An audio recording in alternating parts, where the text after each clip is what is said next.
नमस्कार, good morning, सत श्री अकाल। क्या हाल चाल। सीधी बात नो बकवास में एक बार फिर से आपका स्वागत है। क्लास 12th के फिजिक्स के इस लाइव सेशन में हम आज करेंगे न्यूक्लियाई का थर्ड लेक्चर। इससे पहले हमने 2 लेक्चर किए हैं। अगर आप लोगों ने उन वीडियोस को नहीं देखा है तो प्लीज़ चैनल पर जाकर उन वीडियो को देखें, फिर आपको ये बातें अच्छे से समझ में आएंगी। तो दोस्तों, शुरू करेंगे आज का ये तीसरा लेक्चर। इसमें कुछ इम्पॉर्टेंट टॉपिक जैसे रेडियो एक्टिविटी के संबंध में, रदरफोर्ड का प्रयोग, रेडियो एक्टिव क्षयता का नियम, साथ में अर्धायु काल की गणना करेंगे। दोस्तों, ये वीडियो जो है काफ़ी इम्पॉर्टेंट होगा आप लोगों के लिए। तो यदि आप हमारे चैनल पर नए हैं तो प्लीज़ चैनल को सब्सक्राइब कर लीजिए। वीडियो पसंद आए तो लाइक शेयर ज़रूर करिएगा, लेकिन वीडियो को अंत तक ज़रूर देखिएगा। इस वीडियो की जो PDF फाइल है वो हम वीडियो के डिस्क्रिप्शन में दे दिए हैं या फिर दे देंगे। इसके लिए आपको टेंशन लेने की ज़रूरत नहीं है। वीडियो को ध्यानपूर्वक अंत तक देखिए। सबसे अच्छी बात है कि आप पेन पेपर लेकर साथ में बैठें ताकि इसके नोट्स आप खुद से बना सकें। ठीक है, जो भी आपको डाउट्स लगे तो कमेंट सेक्शन में हमसे ज़रूर पूछिए, हम उसके जवाब अवश्य देंगे। तो चलिए शुरू करते हैं आज का अपना पहला टॉपिक बिना टाइम वेस्ट किए हुए, क्योंकि इस सीरीज का नाम ही है सीधी बात नो बकवास। तो बकवास नहीं करेंगे, डायरेक्टली अपने टॉपिक्स को करेंगे। सबसे पहला टॉपिक हमारा होगा इसमें रेडियो एक्टिवता।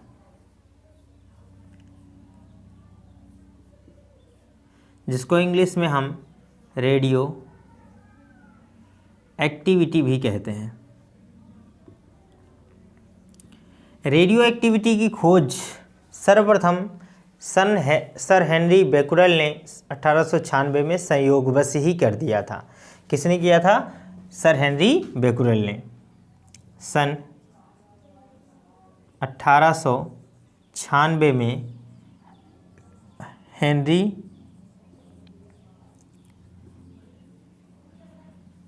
बेकुरेल ने संयोगवश कर दिया था। इन्होंने क्या किया? यूरेनियम, पोटेशियम और सल्फेट के टुकड़े को कागज़ में लपेटकर फोटोग्राफिक प्लेट के साथ अलमारी में रख दिया।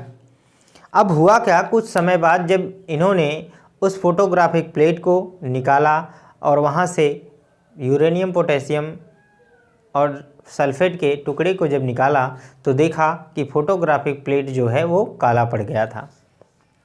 इससे उन्होंने कुछ ध्यान दिया जब इस बात पर कि आखिर ये फोटोग्राफिक प्लेट क्यों काला हुआ, तो उन्हें ये बात समझ में आया कि ये जो इसका फोटोग्राफिक प्लेट का काले होने का जो कारण है वो यूरेनियम है। तो इसमें क्या पदार्थ लिया गया था, इस चीज़ को हम देखेंगे।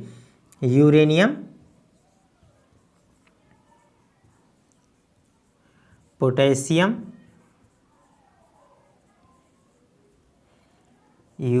पोटेशियम, सल्फेट का टुकड़ा लिया और इसको फोटोग्राफिक प्लेट के साथ रख दिया। फोटोग्राफिक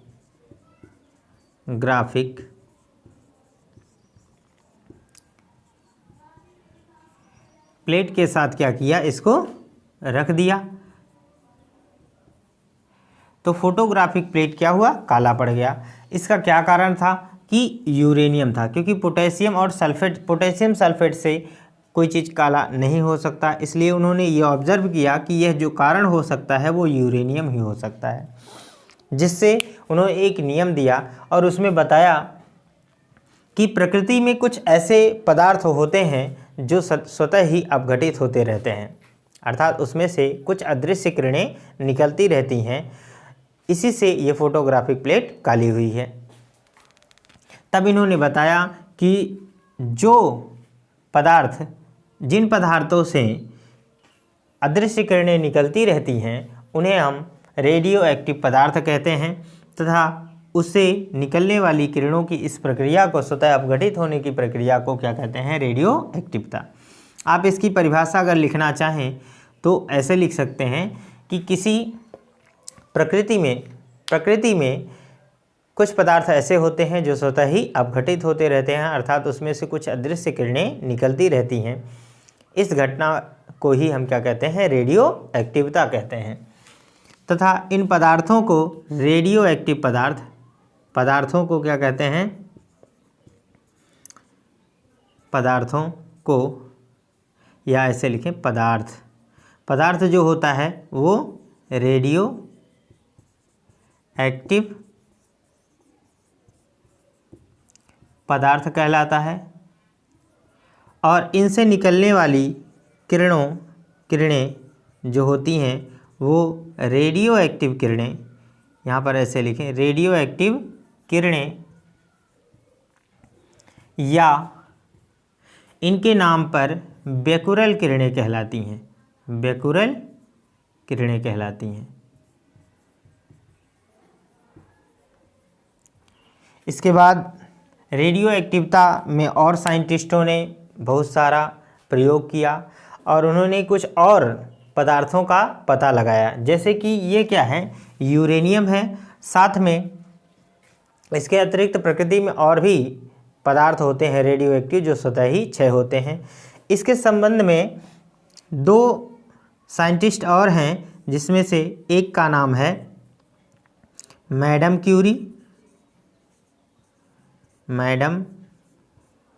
क्यूरी तथा पियरे क्यूरी।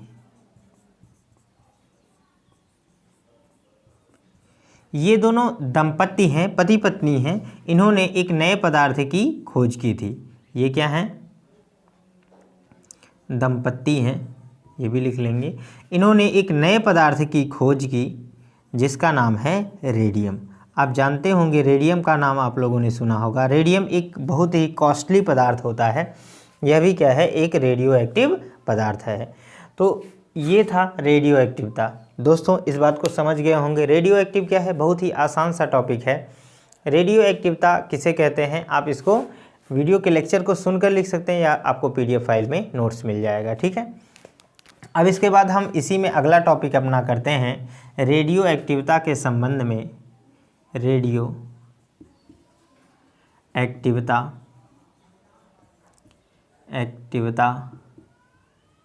के संबंध में रदरफोर्ड का प्रयोग। रदरफोर्ड ने क्या प्रयोग किया कि रेडियो एक्टिव पदार्थ जब अपघटित होते हैं तो उसमें से जो किरणें निकलती हैं उन किरणों की प्रकृति क्या है, किस प्रकार की वो किरणें होती हैं, कितने प्रकार की किरणें होती हैं, इसके लिए उन्होंने एक प्रयोग किया। उस प्रयोग को समझते हैं कैसे किया। इन्होंने सबसे पहले यहाँ पर क्या किया, एक लेड बॉक्स लिया। क्या लिया, लेड बॉक्स। इस तरह से लेड का एक बॉक्स लिया और इसमें छोटा सा छिद्र कर दिया, ठीक है। और इसके अंदर एक रेडियो एक्टिव पदार्थ रख दिया इसके अंदर। ये क्या है हमारा, रेडियो एक्टिव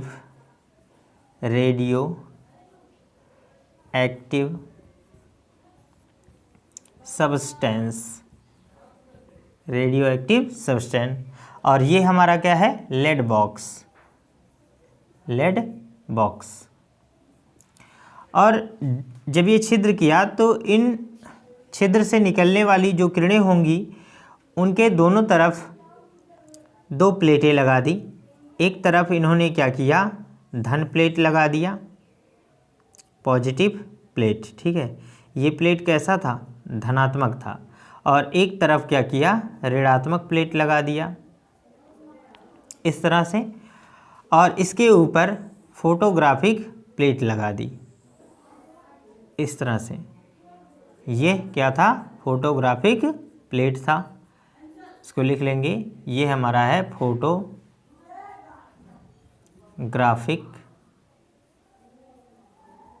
प्लेट। फोटोग्राफिक क्या है, प्लेट है।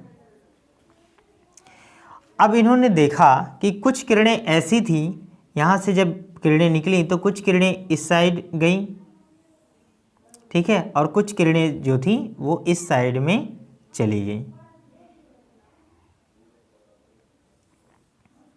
और कुछ किरणें बिना विचलित हुए सीधे ऊपर की ओर जाने लगी।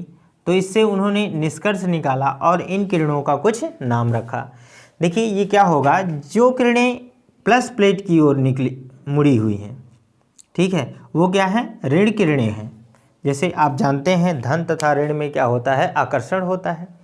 तो जो किरणें प्लस प्लेट की ओर मुड़ी हैं वो निगेटिव किरणें हैं और इन्होंने इन किरणों का नाम रखा बीटा किरणें, बीटा किरणें रखा। और जो माइनस प्लेट की ओर मुड़ी हैं वो पॉजिटिव किरणें हैं और उनका नाम रखा उन्होंने अल्फा किरणें। क्या रखा, अल्फा किरणें। और जो किरणें इस वैद्युत क्षेत्र में विक्षेपित नहीं हुई हैं, सीधे निकल रही हैं, वो किरणें क्या हैं, उदासीन हैं, अर्थात उन पर कोई आवेश नहीं है और इन किरणों का उन्होंने नाम रखा गामा किरणें। ठीक है, तो इस तरह से उन्होंने प्रयोग किया और इनकी प्रकृति के बारे में बताया। आप इसका एक बार स्क्रीनशॉट ले लीजिए वीडियो को पॉज करके, फिर हम आगे इसमें अल्फ़ा बीटा किरणों के गुणों को देखते हैं। ठीक है, चलिए स्क्रीनशॉट ले लिया होगा। ठीक है, वीडियो को पॉज किया करो और तुरंत स्क्रीनशॉट ले लिया करो, या फिर आपको वीडियो की PDF फाइल तो मिल ही जाएगी।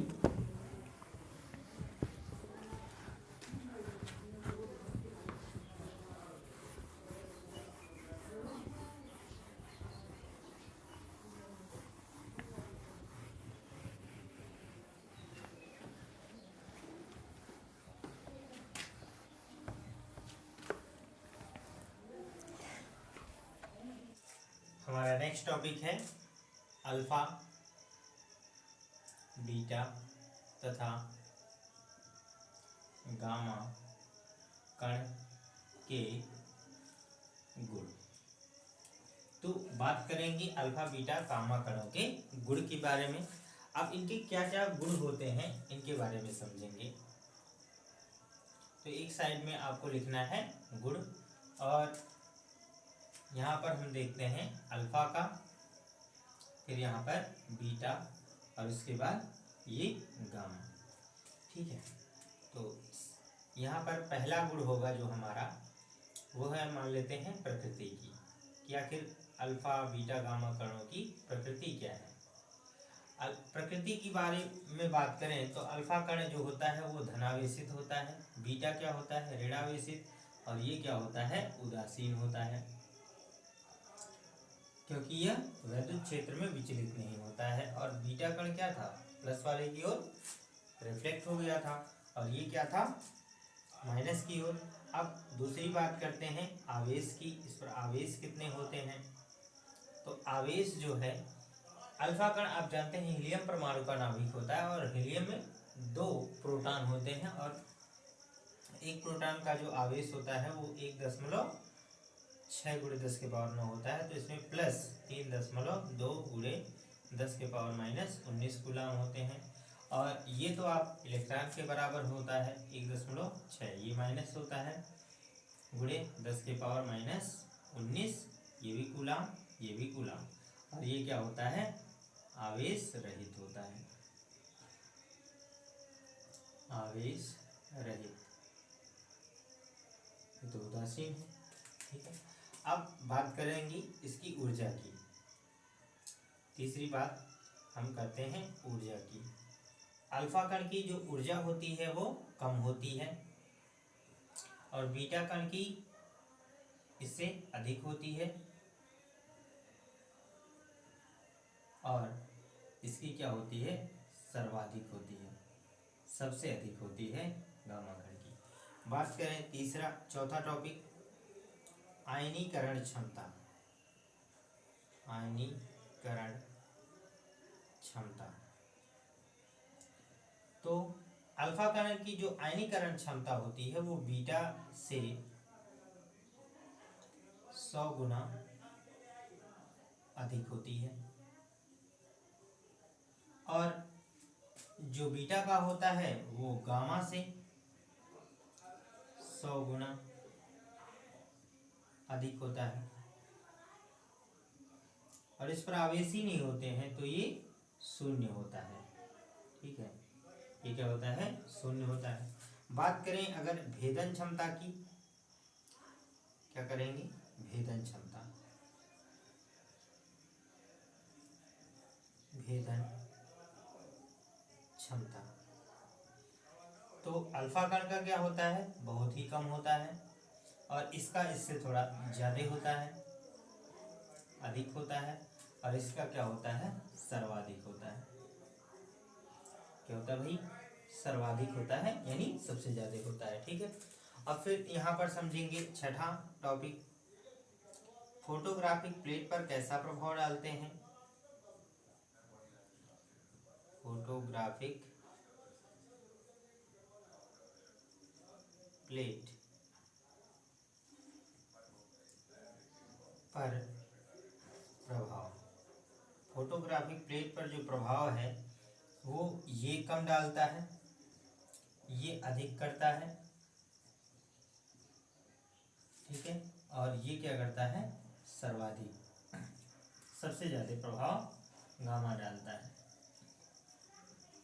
और बात करेंगे इसके स्पेक्ट्रमों की, तो जो स्पेक्ट्रम होते हैं,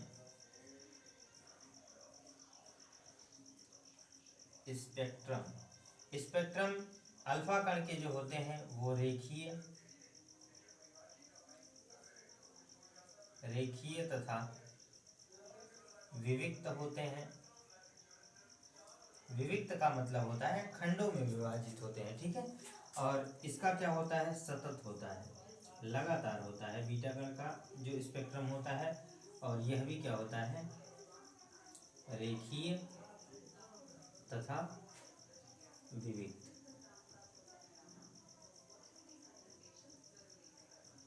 तो ये है आपका अल्फा, बीटा तथा गामा कण के गुण होते हैं। ठीक है, इधर आपका क्या है? इनके गुणों के बारे में, किस प्रकार के गुण की बात कर रहे हैं, और इसमें तुलनात्मक अध्ययन आप कर सकते हैं। ठीक है, आप इसका स्क्रीनशॉट लीजिए। फिर हम आगे एक बहुत ही इंपॉर्टेंट टॉपिक करेंगे जिसे हम कहते हैं रेडियो एक्टिव क्षयता का नियम। तो आप इसका एक स्क्रीनशॉट ले सकते हैं। चलिए, स्क्रीनशॉट ले लिया हो? स्क्रीनशॉट ले लिया? चलिए,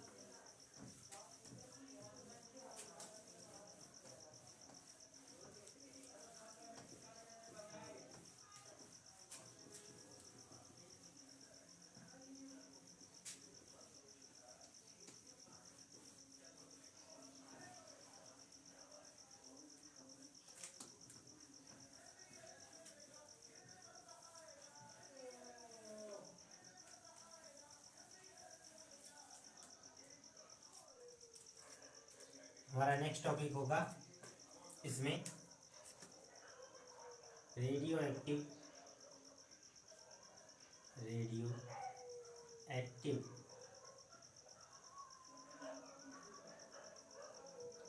क्षयता का नियम। क्षयता का नियम, क्षय का मतलब क्या होता है? नुकसान होना। ठीक है, अगर किसी चीज का क्षय हो रहा है इसका मतलब उसमें कमी आ रही है, उसका नुकसान हो रहा है। ठीक है, तो यहाँ पर रेडियो एक्टिव क्षयता का नियम है। इसका अर्थ है कि रेडियो एक्टिव पदार्थ क्षयित हो रहा है, अर्थात वो बर्बाद हो रहा है। आप लोगों को हमने पहले भी बताया कि प्रकृति में कुछ ऐसे पदार्थ होते हैं जो स्वतः ही अपघटित होते रहते हैं, अर्थात उसमें से अल्फा बीटा गामा किरणें निकल रही होती हैं, और धीरे धीरे वह पदार्थ क्या हो रहा है? घट रहा होता है। अब घटने की क्या दर है, कैसे वो घटता है, और कितने समय में कितना रह जाएगा, इन सब बातों का कैलकुलेशन हम करेंगे। इसके संबंध में रेडियो एक्टिव क्षयता का नियम है, और इस रेडियो एक्टिव क्षयता का नियम रदरफोर्ड और सोडी नामक दो साइंटिस्टों ने दिया था। तो इसे हम दूसरे नाम से ये भी जानते हैं, रेडियो एक्टिव क्षयता के संबंध में रदरफोर्ड तथा सोडी का नियम। सोडी का नियम, इस टॉपिक को आप इस नाम से भी समझ सकते हैं। ठीक है, आपको ये नाम ही याद रखना है। अगर आ जाए रेडियो एक्टिव क्षयता के संबंध में रदरफोर्ड तथा सोडी का नियम बताइए, तो भी आप यही लिखेंगे, या फिर रेडियो एक्टिव क्षयता का नियम लिखें तो भी। अब इन्होंने क्या बताया इस बात को यहाँ पर समझना है आपको। सबसे पहले यहाँ पर जो बातें हम बोल रहे हैं उसे आप वीडियो में ये लेक्चर को सुनकर आप कॉपी में नोट करें या फिर आप पीडीएफ से डाउनलोड करके लिख सकते हैं। रदरफोर्ड तथा सोडी ने यह बताया कि किसी भी क्षण यानी किसी भी समय रेडियो एक्टिव परमाणुओं के क्षय होने की दर जो होती है उस समय उपस्थित उस पदार्थ में सक्रिय परमाणुओं की संख्या के अनुक्रमानुपाती होती है। तो हम क्या कह रहे हैं कि परमाणुओं की संख्या के क्षय होने की दर, तो संख्या को अगर हम मान लें n है, रेडियो एक्टिव परमाणुओं की जो संख्या है उस समय मान लेते हैं n।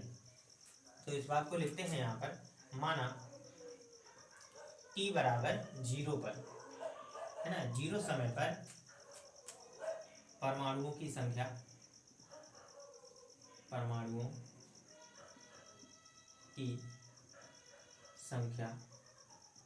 बराबर हम मान लेते हैं n0 है, तथा t बराबर t समय पर, t पर यानी t समय अगर बीत जाता है उसके बाद, तब परमाणुओं की संख्या जो है वो क्या हो जाती है, n हो जाती है। ठीक है, कुछ घट जाएगा और इतने परमाणु मान लेते हैं रह जाता है। अब इसके बाद हम क्या करेंगे, जो नियम बताया गया रेडियो एक्टिव परमाणुओं के क्षय होने की दर का मतलब आप जानते हैं नीचे समय होता है, अर्थात dn अपॉन हम लिख सकते हैं dt। इस समय उपस्थित मान लीजिए n परमाणु है तो ये इसके अनुक्रमानुपाती होता है। अब जब क्षय हो रहा है इसका मतलब उसमें कमी आ रही है, तो क्षय होने की दर को हम क्या करेंगे, माइनस से रिप्रेजेंट करेंगे, या इसे हम ये भी लिख सकते हैं माइनस dn अपॉन dt। अब अनुक्रमानुपाती का निशान हटाएं तो यहाँ पर कोई ना कोई कांस्टेंट लाना होगा और यहाँ पर कांस्टेंट जो होगा वो हमारा होगा लैम्डा, और इसे हम लिख सकते हैं n। यहाँ पर लिखते हैं जहाँ लैम्डा क्षय स्थिरांक है, क्षय स्थिरांक है। अब इसे थोड़ा सा हम और कैलकुलेट करें, हम n को इधर ले आते हैं और dt का मल्टीप्लाई यहाँ पर कर देते हैं। ठीक है, तो क्या हो जाएगा, ध्यान से देखेंगे, ये हमारा हो जाएगा dn और n को इधर ले आएंगे तो यहाँ पर हो जाएगा n, और इधर इसका गुणा कर देंगे बराबर लैम्डा और dt हो जाएगा। अब आप देखिए ये माइनस जो है इधर कर दिया जाएगा। ठीक है, इस साइड में कर सकते हैं, कोई प्रॉब्लम नहीं। अब इसके बाद हम क्या करेंगे, दोनों पक्षों का समाकलन करेंगे, दोनों पक्षों का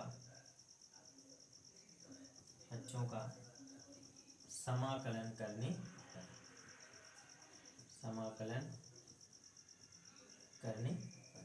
जब समाकलन करेंगे तो क्या होगा, ध्यान से।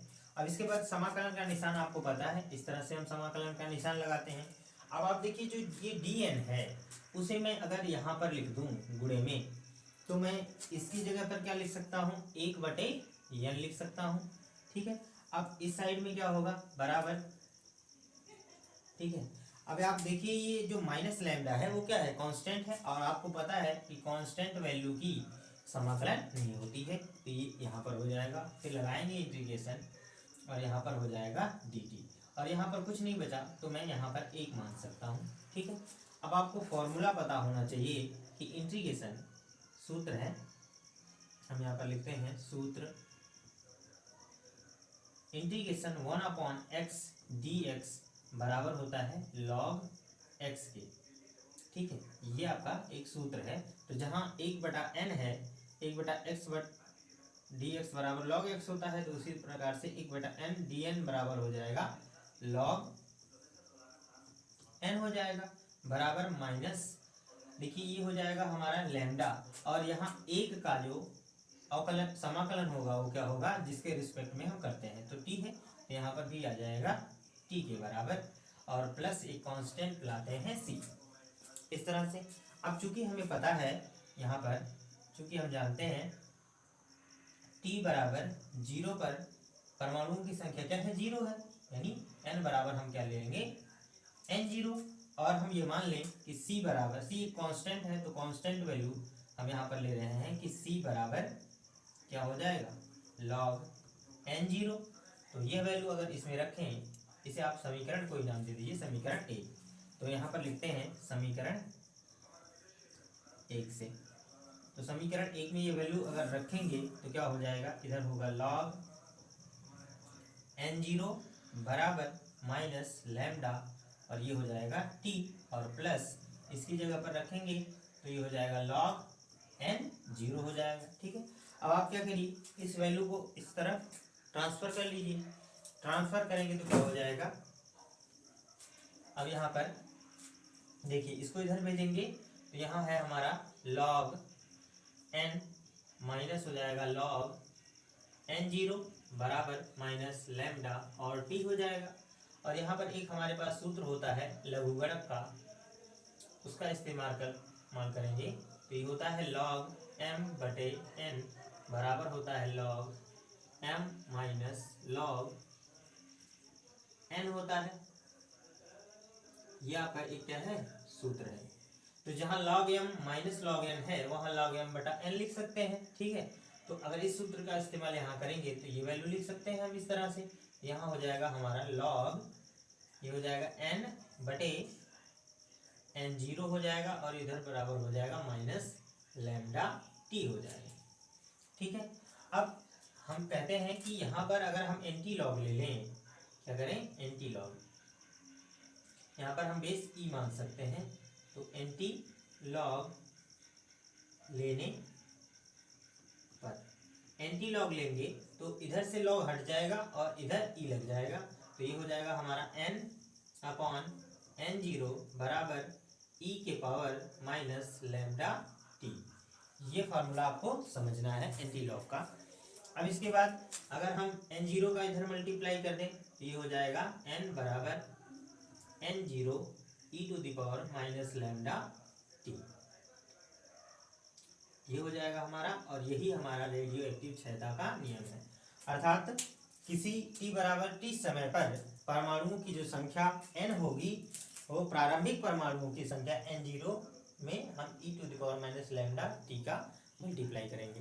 तो इस तरह से हम रेडियो एक्टिव क्षयता के नियम को समझ सकते हैं। काफ़ी इंपॉर्टेंट टॉपिक है, इसे आप बहुत ही ध्यान से देखिए और इसे अच्छे से लर्न कीजिए। वीडियो को चाहे तो आप रिवाइंड करके देख सकते हैं और इसे अच्छे से सीख सकते हैं। यदि कोई डाउट हो तो प्लीज़ कमेंट सेक्शन में हमें लिख कर बताइए ताकि हम आपके डाउट्स को क्लियर कर सकें। अदरवाइज आप इसका स्क्रीनशॉट ले सकते हैं, वीडियो को पॉज करें, स्क्रीनशॉट लें। ठीक है, कर लिया, चलिए शुरू करें आगे। चलो मिटा देते हैं।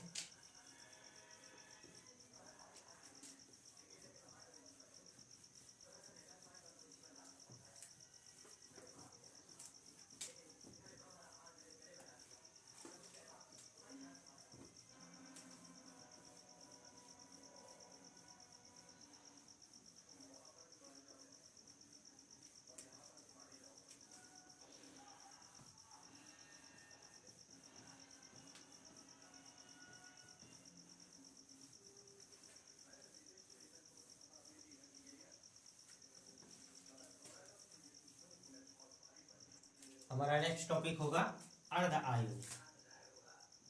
अर्ध आयु, अर्ध आयु जिसको इंग्लिश में हम हाफ लाइफ कहते हैं, हाफ लाइफ। देखिए आज हम हाफ लाइफ के बारे में यानी अर्ध आयु के बारे में एक ऐसा कंसेप्ट बताएंगे जो यूट्यूब पर आप लोगों ने कभी नहीं देखा होगा और बहुत ही आसान तरीके से इस बात को मैं समझाऊंगा। आप कहीं भी उठाकर देख लीजिए, ऐसा आसान कंसेप्ट आपको अर्ध आयु का कहीं पर भी नहीं मिलेगा। चलिए शुरू करते हैं। इसको हम एक ग्राफ के जरिए से पहले शुरू करेंगे, ठीक है, और उसको अच्छे से समझेंगे। देखिए अर्ध आयु मतलब आधी आयु, ठीक है। परिभाषा अगर आप लिखना चाहें तो बहुत ही आसानी से लिख सकते हैं, वह समय अंतराल जिसमें कोई रेडियो एक्टिव पदार्थ अपनी प्रारंभिक मात्रा का आधा रह जाए अर्ध आयु कहलाता है। इसे हम प्रायः टी हाफ से या टी हाफ से प्रदर्शित करते हैं, ठीक है। तो ये है हमारा कंसेप्ट। और इसके बाद यहाँ पर एक ग्राफ बनाएंगे सबसे पहले इधर। आप मुझे बताइए बहुत ही आराम से कि अगर कोई पदार्थ पहले ज़्यादा है फिर धीरे जब घटेगा वो कम होगा ना, तो मान लेते हैं कि कोई पदार्थ यहाँ तक है, अर्थात उसमें प्रारंभ में पदार्थ में परमाणुओं की जो संख्या है वो n0 है और ये समय हम यहाँ पर ले रहे हैं 0 यानी शुरुआत समय। जीरो पर क्या है, पदार्थ में परमाणुओं की संख्या n0 है। अब अगर हम यहाँ पर इसको अर्धायु में बांटें, इसको हम एक अर्धायु t कह दें और यहाँ पर एक दूसरा अर्धायु मान लें 2t और एक क्या मान लें, तीसरा अर्धायु।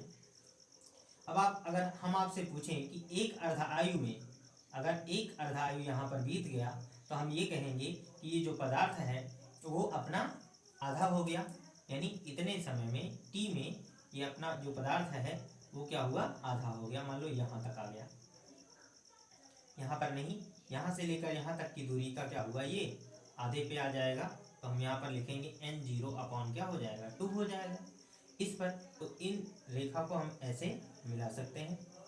अब आप बताइए, अगर दूसरा अर्धायु होगा यहाँ पर पहुँचेगा तो इसका भी क्या होगा, आधा हो जाएगा। तो यहाँ पर आ जाएगा हमारा ये आधा। तो यहाँ पर n0 अपॉन 2 पहले से है, अगर मैं 2 का और भाग करूँगा तो n0 अपॉन क्या हो जाएगा, 4 हो जाएगा। बहुत ही आसान है, समझ में आ रहा होगा। अब फिर तीसरे अर्धायु में इसका भी क्या होगा, आधा हो जाएगा। तो इस दूरी का हम क्या कर देंगे, आधा कर देंगे। तो यहाँ पर आ जाएगा ये दूरी, इस पर क्या होगा, n0 अपॉन ये 4 पहले से है, 2 का अगर हम भाग करेंगे तो यहाँ पर क्या हो जाएगा, 4 दूना में 8। अब ये अर्धायु कब होगा, जब तीसरा अर्धायु आ जाएगा। अब अगर इस ग्राफ को हम यहाँ से ऐसे मिलाते हुए आगे बढ़ाएं तो ये ग्राफ हमको कैसे मिलेगा, इस प्रकार से मिलेगा, ठीक है। और आगे बढ़ता हुआ और धीरे धीरे ये क्या होगा, समाप्त हो जाएगा। उम्मीद है कि ये ग्राफ आपको बहुत ही अच्छे से समझ में आया होगा, ठीक है। यदि कोई डाउट हो प्लीज़ कमेंट सेक्शन में तुरंत लिखिए। अब आप इस बात को कैसे लिख सकते हैं मैथमेटिकली, तो यहाँ पर लिखते हैं कि माना t बराबर 0 पर परमाणुओं की संख्या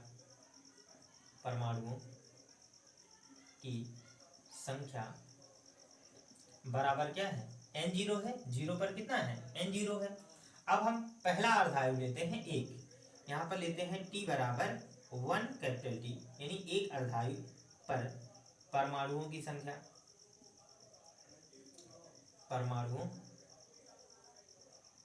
यहाँ भी परमाणु लिख सकते हैं, ठीक है। परमाणुओं की संख्या कितनी हो जाएगी, इसकी आधी हो जा रही है, यानी n0 अपॉन क्या हो जाएगा, 2 हो जाएगा। फिर हम लिखते हैं t बराबर 2t पर परमाणुओं की जो संख्या हो जाएगी वो क्या हो जाएगी, यहाँ पर हम देख रहे हैं ये बराबर हो जाएगा, इसको हम यहाँ पर पहला n लिखते हैं, यहाँ पर 1n1, फिर n2 दूसरा समय। तो यहाँ पर आ जाएगा n0 अपॉन क्या हो जाएगा, यहाँ पर जो 4 है वो 4 लिख सकते हैं, ठीक है। अब यहाँ पर देखिए t बराबर 3t, इसको हम कैसे लिख सकते हैं, ये n3 हो जाएगा बराबर n0 अपॉन 8 हो जाएगा, ठीक है। इस बात को अगर हम लिखना चाहें तो हम ऐसे भी लिख सकते हैं कि n0 यहाँ पर आ जाए और यहाँ पर आ जाएगा 1/8, और 1/8 को हम क्या लिख सकते हैं, n0 और यहाँ पर 1/8 को लिख सकते हैं 1/2 के पावर क्या हो जाएगा, 3, ठीक है। और यह भी क्या हो जाएगा, यहाँ पर थोड़ा सा जगह कम पड़ गया है तो हम इसको यहाँ पर लिख दें, ये हो जाएगा n0 और यहाँ 1/4 होगा तो 1/2 के पावर हम 2 लिख सकते हैं, आपको अगर दिखाई दे रहा हो तो। या फिर हम इसे थोड़ा सा इरेज कर दें, फिर से लिख सकते हैं, थोड़ा सा जगह कम पड़ गया तो हम यहाँ पर फिर से इसको लिखते हैं। ये अगर n2 बराबर होगा तो इसे हम क्या लिख सकते हैं, n0 अपॉन 4 हो जाएगा। इस बात को थोड़ा सा हम और कैलकुलेट करके लिखें तो आप ये कह सकते हैं n2 बराबर ये n0 और ये 1/4 इधर होगा तो हम यहाँ लिख सकते हैं 1/4 को इस तरह से 2 की पावर।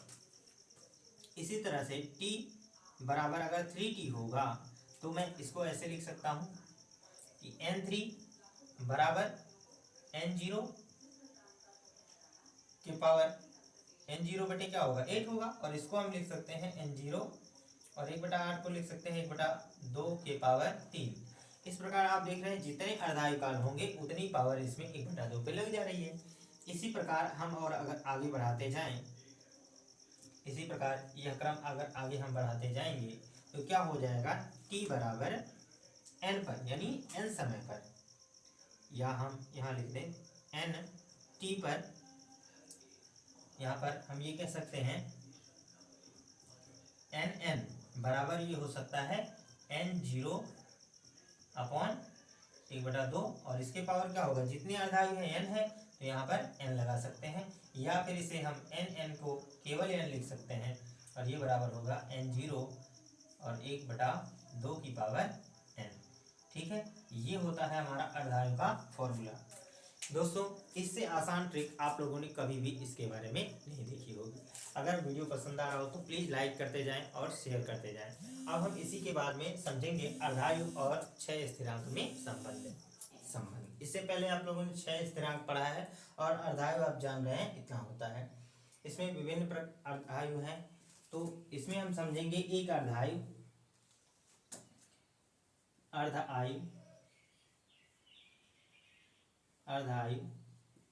तथा क्षय स्थिरांक में संबंध।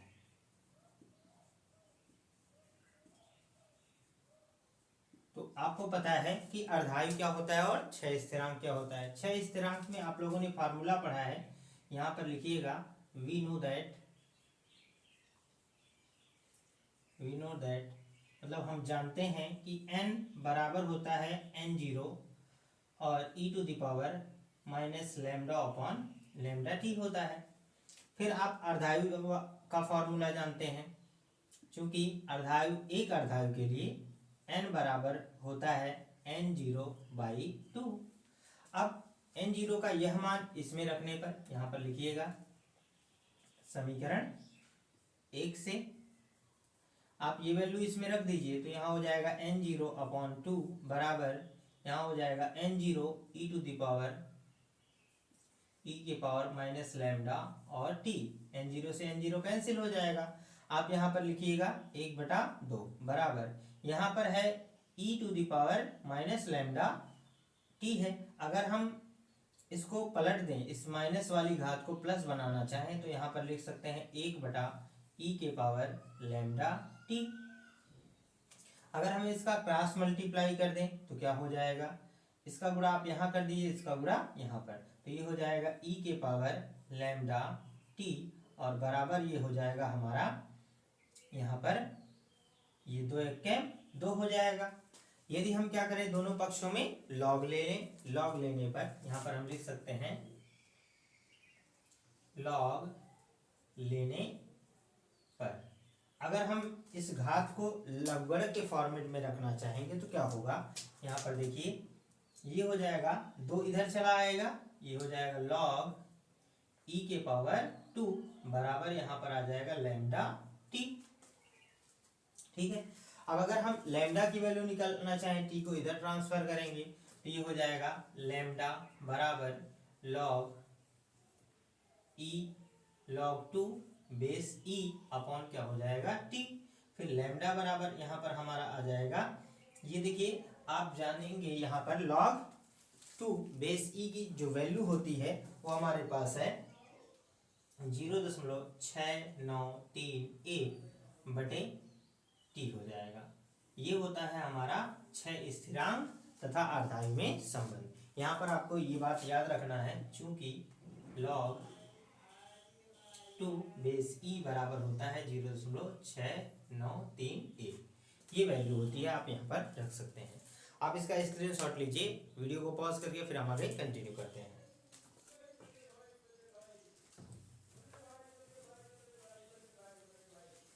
जो तुम जाने उसको सताना।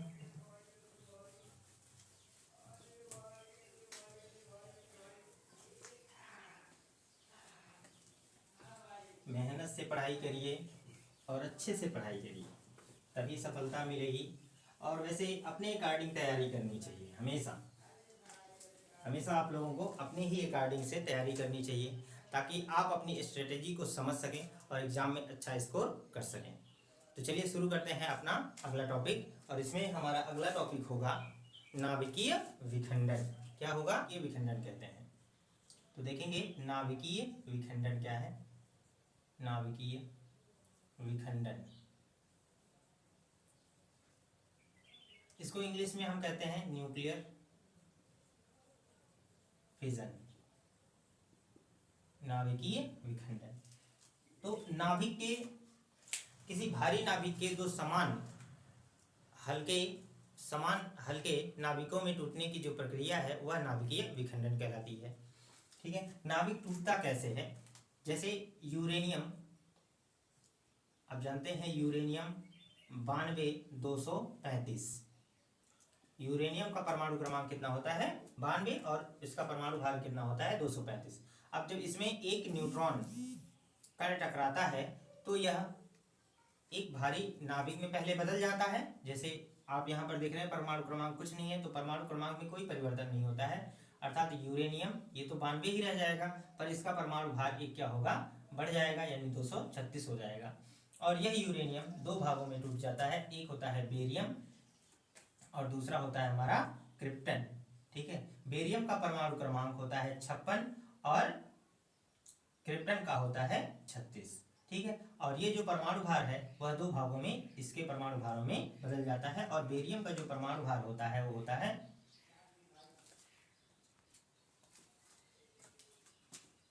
144, और इसका जो परमाणु भार होता है वो होता है 89। और साथ में इसमें और 3 न्यूट्रॉन निकल जाते हैं, 3 अतिरिक्त न्यूट्रॉन निकलेंगे, 3n01। 0n1 का मतलब न्यूट्रॉन है और 3 न्यूट्रॉन नए न्यूट्रॉन निकलते हैं। ठीक है, इसकी क्रिया को समझने के लिए हम ऐसा भी समझ सकते हैं, जैसे मान लेते हैं कि यह कोई यूरेनियम का नाभिक है और जब इस पर एक अल्फा नहीं मतलब न्यूट्रॉन की बमबारी होती है, एक न्यूट्रॉन मतलब 0n1 एक जब इस पर टकराता है तो यह दो भागों में क्या होता है? ऐसे ब्रेक हो जाता है, और एक भाग यहाँ पर सपोज बेरियम बना लेता है और एक भाग क्या बन जाता है? क्रिप्टन के रूप में निकल जाता है। क्रिप्टन आप जानते हैं ये 36 और 89 में बदल जाता है, और ये है 56 और 144 का परमाणु भार है। और साथ में इसमें से 3 न्यूट्रॉन और निकलते हैं, 3 न्यूट्रॉन क्या होंगे? और निकलेंगे, और ये जो 3 न्यूट्रॉन हैं वो नए नाभिकों को तोड़ेंगे। देखिए, एक अगर हम यूरेनियम का कोई टुकड़ा ले लें तो उसमें आप सोच सकते हैं कि उसमें परमाणुओं की संख्या कितनी होगी? बहुत ज़्यादा होगी। उसमें से हम बात कर रहे हैं केवल एक यूरेनियम के केवल एक नाभिक पर अगर एक न्यूट्रॉन टकरा गया तो इसमें ये क्या होगा? 3 न्यूट्रॉन निकलेंगे, और ये 3 न्यूट्रॉन और नए जो उसमें परमाणु हैं उसके नाभिकों को तोड़ेंगे, और फिर से 3-3 न्यूट्रॉन ऐसे ही निकलते रहेंगे। देखिए, ये जो होगा ये भी क्या करेगा? यहाँ पर जो एक और यूरेनियम का, ये है आपका क्या? यूरेनियम है, यहाँ पर और यूरेनियम का जो परमाणु होगा उसको क्या करेगा? ये तोड़ेगा, और इसमें से भी इस तरह से यहाँ पर बेरियम बनेगा, और फिर यहाँ पर क्या बनेगा? क्रिप्टन बनेगा, और साथ में 3 न्यूट्रॉन क्या होंगे? और निकलेंगे इस तरह से। और यह भी न्यूट्रॉन क्या करेगा? ऐसे ही नए नाभिक को क्या करेगा? तोड़ेगा, और यह न्यूट्रॉन भी क्या करेगा? और कोई अगर नाभिक है, अनंत परमाणु होंगे ना, उन नाभिकों को क्या करेगा? ये तोड़ेगा, और इसमें से भी फिर से 3-3 न्यूट्रॉन ऐसे निकलते रहते हैं, और ये श्रृंखला बहुत तीव्र गति से बढ़ती रहती है और अनियंत्रित श्रृंखला हो जाती है, और इसको रोका नहीं जा सकता है। जब रोका नहीं जाएगा तो यह श्रृंखला अनंत रूप से बढ़ती जाती है, जिसको हम अनियंत्रित श्रृंखला अभिक्रिया कहते हैं। और इसी सिद्धांत पर परमाणु बम बनाया गया है। क्या बनाया गया है? परमाणु बम। यहाँ पर हम ये चीज लिख देते हैं, परमाणु बम, परमाणु बम जो होता है वो नाभिकीय विखंडन पर ही आधारित है, और यह क्रिया बहुत तेजी से चलती रहती है।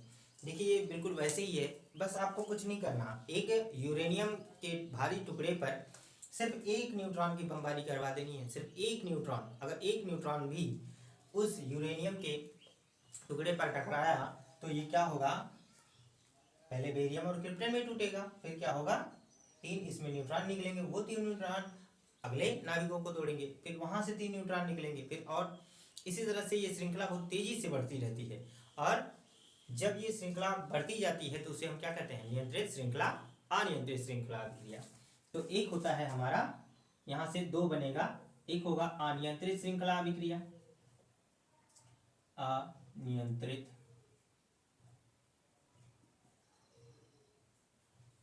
श्रृंखला अभिक्रिया।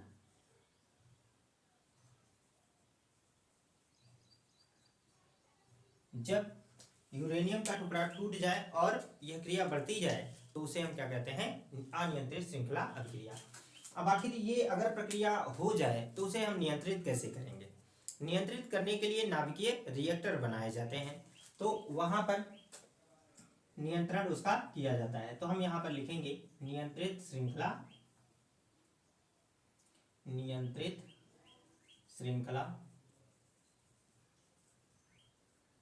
अभिक्रिया। नियंत्रित श्रृंखला अभिक्रिया के लिए क्या किया जाता है, जहां पर ये श्रृंखला बहुत तेजी से आगे बढ़ रही है, साथ में सामने क्या किया जाता है, न्यूट्रॉन मंदक का उपयोग किया जाता है। इसमें हम क्या करते हैं, न्यूट्रॉन मंदक। न्यूट्रॉन मंदक जो होता है वो कैडमियम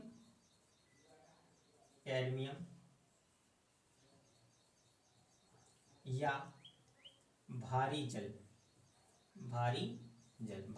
आप जानते हैं D2O को कहते हैं, केमिस्ट्री आप पढ़ते होंगे तो आपको पता है कि कैडमियम या भारी जल का उपयोग करके हम क्या करते हैं, न्यूट्रॉन को मंद करते हैं, उसकी गति को कम करते हैं। अब कैसे किया जाता है, जहां जहां पर आप देख रहे हैं कि ये न्यूट्रॉन तीन तीन निकल रहे हैं, सामने क्या किया जाता है, कैडमियम की छड़ें लगा दी जाती हैं।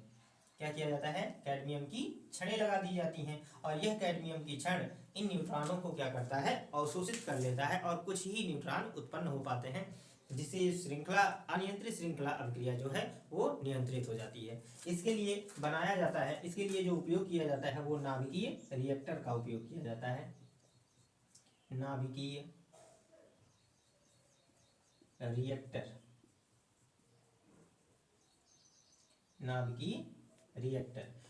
रिएक्टर एक बड़ा सा ऐसे चैम्बर होता है, यहां पर समझेंगे, ये नाभिकीय रिएक्टर एक बड़ा सा बहुत बड़ा चैम्बर होता है, और इसमें ये कोष्ठ बने होते हैं इस तरह से।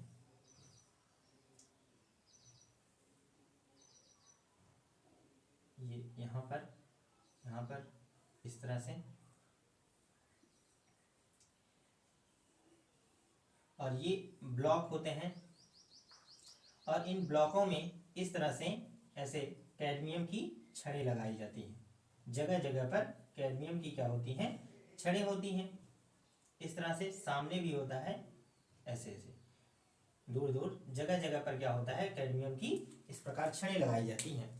और इसमें किया जाता है, पहले इसमें यूरेनियम का परमाणु होता है।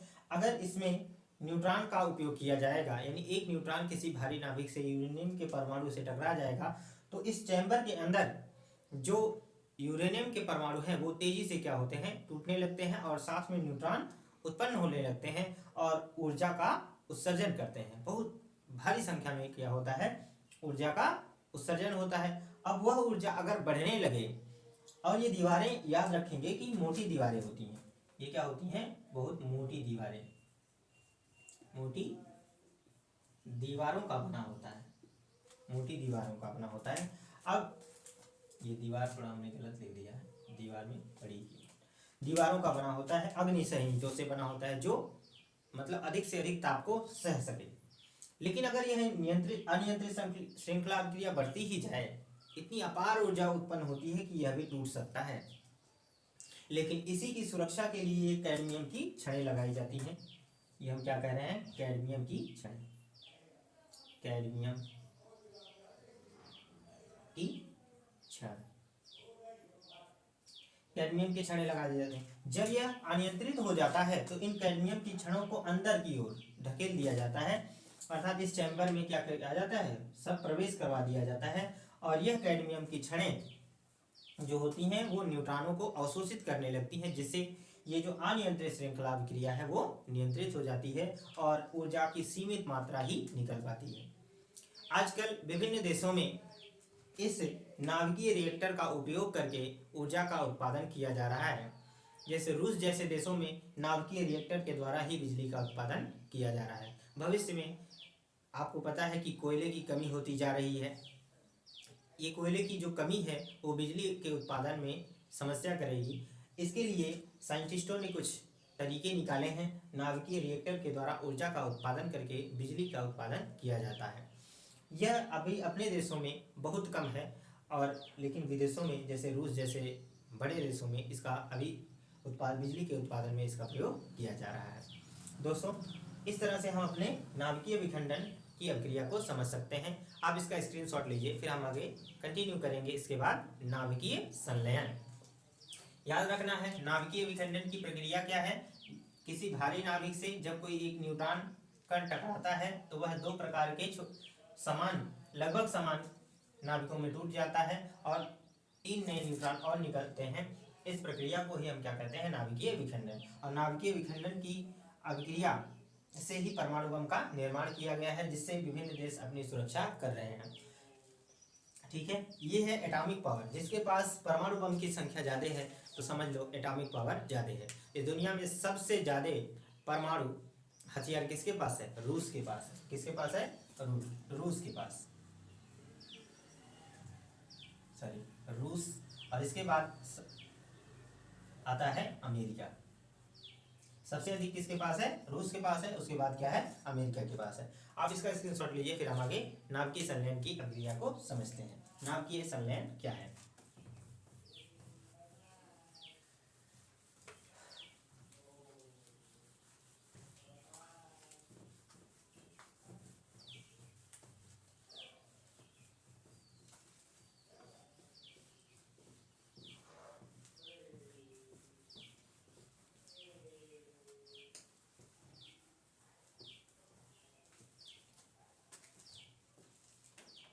अब हम इसी में समझेंगे नाभिकीय